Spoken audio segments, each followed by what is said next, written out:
everyone, and welcome back. We're doing a deep dive today, and this one might surprise you a little bit. Yeah, we're looking at the connection between dating and auctions. Hmm. Yeah, I know it sounds kind of strange, right? But just stick with me here, because we're going to unpack some pretty fascinating insights from this handbook for men. It's called The Alpha Male Program for Dating and Relationships. Oh, Now, I know a handbook specifically for men might raise an eyebrow or two. right. But I think if we examine the claims and the logic presented here, we can actually find some really valuable nuggets of knowledge that are applicable to everybody, regardless of gender. That's a great point. Sometimes the most unexpected sources can lead to the most interesting conversations. Exactly. And this one dives deep. It compares a lot of the common relationship advice out there to something the authors call the chocolate diet. Interesting. Yeah, it feels great in the moment, but it might not be the best for long-term success. Yeah, that's a powerful analogy, and it kind of sets the stage for the handbook's core argument that the dating game operates very much like a high-stakes auction. An auction. Okay, I'm intrigued. Tell me more about this auction theory and how it applies to dating. So in an auction, you have multiple bidders competing for a single item. Right. Each bidder places a value on that item based on their assessment, and then the highest bidder wins. Makes sense. But there's this concept called the winner's curse that comes into play. Okay. So essentially, the winner often ends up overpaying because they were the most optimistic about the item's true value. Overpaying. Ouch, that doesn't sound good. I can see how this might apply to dating, right? We put our best foot forward, highlight our most attractive qualities. But how does this winner's curse actually play out in the dating world? Well, think of it this way. You meet someone new, sparks fly, you're swept off your feet. Those initial dates are exhilarating, Yeah, but you're operating with very limited information. right. You might overlook red flags because you're so captivated by the potential that you see. And the more you want someone, the more likely you are to overestimate their value and invest more than is warranted, at least initially. So those grand romantic gestures early on could be signs of the winner's curse. Like showering someone with gifts, constantly going above and beyond to impress them. Exactly. You're essentially bidding high, hoping to win the prize. And the handbook argues that this can be a recipe for disaster. Makes a lot of sense. And the handbook doesn't stop there, right?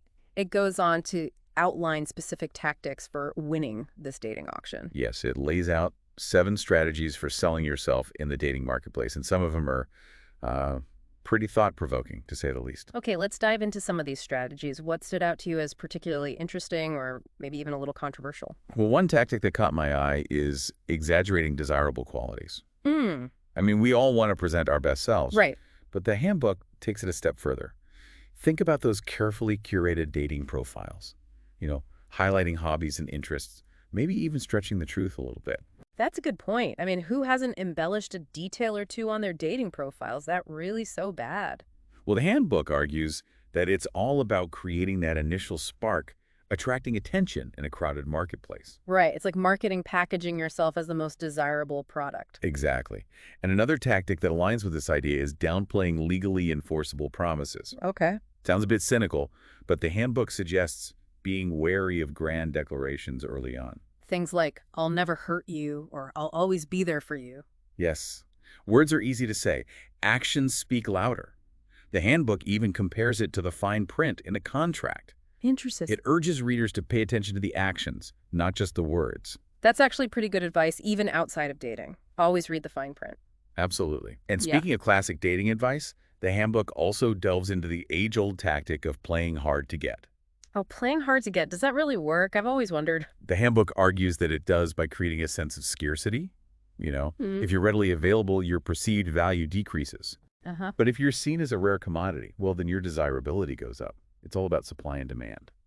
So, like not responding to texts immediately or strategically declining some dates, making them work a little harder for your attention. Precisely. It's about creating that air of mystery, making the other person wonder what you're up to. Okay, that makes sense from a strategic standpoint, but does it risk pushing someone away who might be genuinely interested?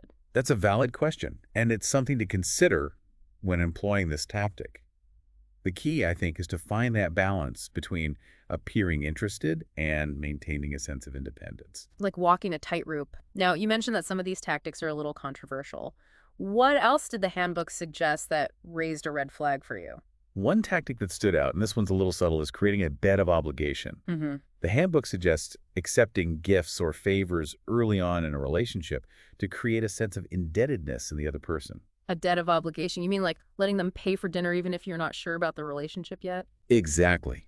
By accepting these gestures, you subtly shift the balance of power in your favor. The other person might feel obligated to reciprocate, even if they're not fully invested. That's really interesting and a little unsettling, to be honest. It makes you think about the unspoken dynamics that can exist in those early stages of dating. And I know we're just scratching the surface here, but this is already giving me a lot to think about. It is fascinating, isn't it? And believe it or not, the handbook gets even more intriguing. It goes on to compare dating to something you might not expect. Boy bands. Boy bands. Now that's a comparison I have to hear more about. Let's unpack that in the next part of our deep dive. Okay, we're back, and I gotta say, I am really curious about this boy band analogy. Help me understand how attracting a mate can be anything like a boy band's appeal. Well, let's break it down. Think about what makes boy bands so popular. They often embody youthfulness, Mm. a bit of rebelliousness. They're incredibly entertaining. Right. Great dancers, funny personalities. Mm. They offer a package that's exciting and engaging, but not overly threatening. Okay, I can see that it's about creating a certain image, a persona that draws people in. But how does that translate to dating? Are we all just putting on a performance? Well, the handbook suggests there are parallels. Think about the qualities we often find attractive in a potential partner. The Mm. sense of humor, confidence, that spark, that Yeah. makes someone stand out. Yeah. Those qualities can be amplified, just like a boy band stage presence. So it's about highlighting certain traits, maybe even downplaying others to create that initial attraction. Mm. But isn't there a risk of building a connection on a foundation that's not entirely genuine? That's a great point, and it's something to be mindful of. The handbook, however, focuses on the strategic aspect of dating, suggesting that presenting a carefully crafted image is key to success. It's like we're all playing a game, trying to figure out the rules and make the right moves. But do you think this boy band effect, as we're calling it, applies equally to all genders and relationships? That's an interesting question. While the handbook primarily focuses on a heterosexual male perspective, Hmm. I think there are elements of this performance aspect that resonate across different relationship dynamics. So regardless of who we are or who we're attracted to, there's an element of presenting a certain image, a curated version of ourselves in those early stages of dating. Precisely. Yeah. It's about showcasing those qualities we believe will be most appealing to a potential partner. Yeah. And to be fair, it's not always about manipulation. Sometimes it's simply about putting our best foot forward, Right. highlighting those aspects of ourselves that we're most proud of. That makes sense. It's like going on a job interview. You want to present your skills and experience in the best possible light. But in the context of dating, how do we balance this performance with the desire for authenticity and genuine connection? That's the million-dollar question, isn't it? I think it's about finding that sweet spot between showcasing your best self and being true to who you are. It's a delicate dance. A delicate dance indeed. Now, this boy band effect highlights those early stages of attraction. But what happens when the honeymoon phase fades, when the initial excitement starts to dwindle? Does the handbook address that? It does, and this is where the handbook takes a somewhat cynical turn. It introduces the concept of the utilitarian relationship. Utilitarian relationship. That sounds kind of cold and calculated. Tell me more. Essentially, the handbook argues that once the initial excitement fades, relationships become more transactional. Hmm. Both partners start to weigh the costs and benefits of staying together. So, like, if the costs, arguments, boredom, lack of intimacy outweigh the benefits, companionship, security, shared history, then the relationship is in trouble. That's the basic premise. The handbook suggests that long-term relationships require constant effort and negotiation to maintain a balance that benefits both partners. It almost sounds like a business deal. Is there no room for romance or genuine connection in this utilitarian relationship model? The handbook doesn't entirely dismiss those aspects, but it does present a more pragmatic view of long-term relationships. It suggests that maintaining a successful partnership requires awareness of this cost-benefit dynamic. So it's about being realistic, understanding that relationships require work and compromise. But doesn't this perspective take some of the magic out of love? It can, and that's why it's important to view this as one perspective, not the definitive truth about relationships. While acknowledging the practical aspects, it's crucial to remember that love, connection, and shared values are also essential ingredients for a fulfilling partnership. Right. We need a balance. Relationships are complex, a mix of emotions, practicality, and shared experiences.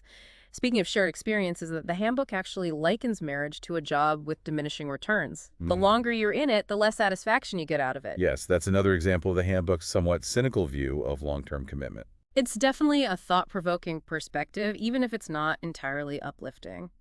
But before we spiral into existential despair about the future of relationships, let's shift gears a bit. The handbook also offers advice on recognizing when a relationship might be heading south. It does, and it outlines several warning signs that signal trouble on the horizon. Okay, let's delve into those red flags. What are some of the things we should be looking out for? Well, one common sign is growing criticism over minor flaws.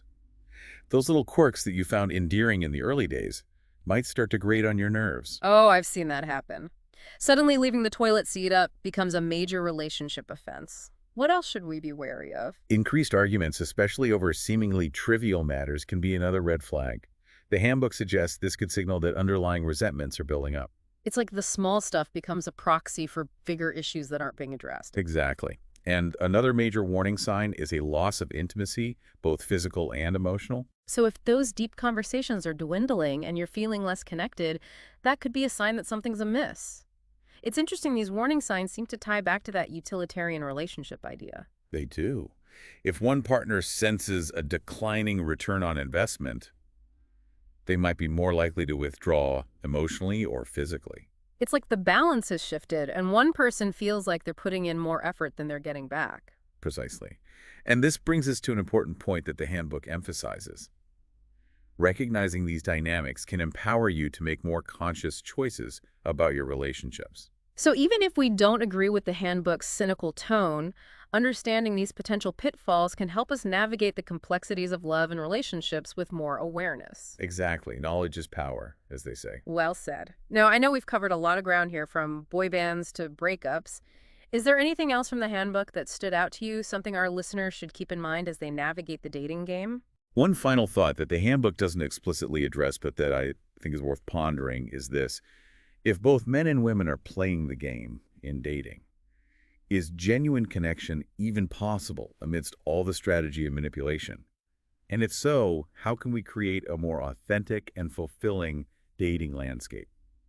That's a great question, and it's one that we'll continue to explore in the final part of our deep dive. Yeah, that is a big question. Can genuine connection exist when everyone's playing the dating game? It's a little disheartening, to be honest. It can feel that way, but I don't think we need to despair. Remember, awareness is the first step. By understanding the potential for these tactics, both in ourselves and others, we can make more conscious choices about how we approach dating and relationships. So instead of blindly following the handbook's advice, we should be questioning it, figuring out what resonates with our own values and goals. Exactly. This handbook offers a particular perspective, but it's not a one-size-fits-all guide to love. It's up to each individual to define what authenticity and fulfillment mean to them in the context of their relationships. Okay, that's a good reminder. This handbook is written for men, and it does lay out some, let's say, assertive strategies. Do you think women are even aware of these games that some men might be playing? I think there's a range of awareness. Some women are probably very familiar with these tactics, maybe even employ them themselves. Others might be completely unaware, approaching dating with more sincerity and openness. So it's a bit of a mixed bag out there. Some people are playing by the handbook's rules, others are following their own instincts. No wonder dating can feel so confusing. That's true. But this complexity is also what makes dating so interesting. It's a dynamic interaction of personalities, motivations, and approaches. And ultimately, it's about finding someone who's on the same wavelength as you, someone who shares your values and desires for a relationship. Finding that alignment is key, isn't it? Shared values, authenticity, and mutual respect, those are the foundations of a truly fulfilling relationship. But this handbook's emphasis on strategy and manipulation almost makes it seem like love is just a game to be won or lost. I understand that concern. The handbook does present a rather transactional view of relationships. However, I believe that genuine connection, love, those things go beyond simply winning the game. They can't be manufactured or forced. They emerge when two people genuinely see and appreciate each other. That's reassuring to hear. So maybe the key takeaway from this deep dive isn't to become master manipulators, but rather to be aware of the games that might be played so we can focus on building authentic connections. Precisely. Awareness empowers us to set boundaries. recognize those red flags, and ultimately choose partners who enrich our lives, not complicate them. So after all this, what's the final verdict on this handbook? Is it a roadmap to romantic success or just a cynical take on the dating game? I'd say it's a bit of both. Some of the advice might feel outdated or even ethically questionable, but it does offer a glimpse into the psychology of attraction and the dynamics that can play out in relationships. It's up to each individual to take what resonates with them and leave the rest behind. Well said. I think that's a great note to end on. Thanks for joining me on this wild ride through the world of auction theory and the dating game. It was my pleasure. Remember, listeners, knowledge is power. The more you understand yourselves and the dynamics of relationships, the better equipped you are to create the love life you desire. And if you have any thoughts or experiences you'd like to share, head over to the comment section or find us on social media. We'd love to hear from you. Until next time, happy dating, everyone.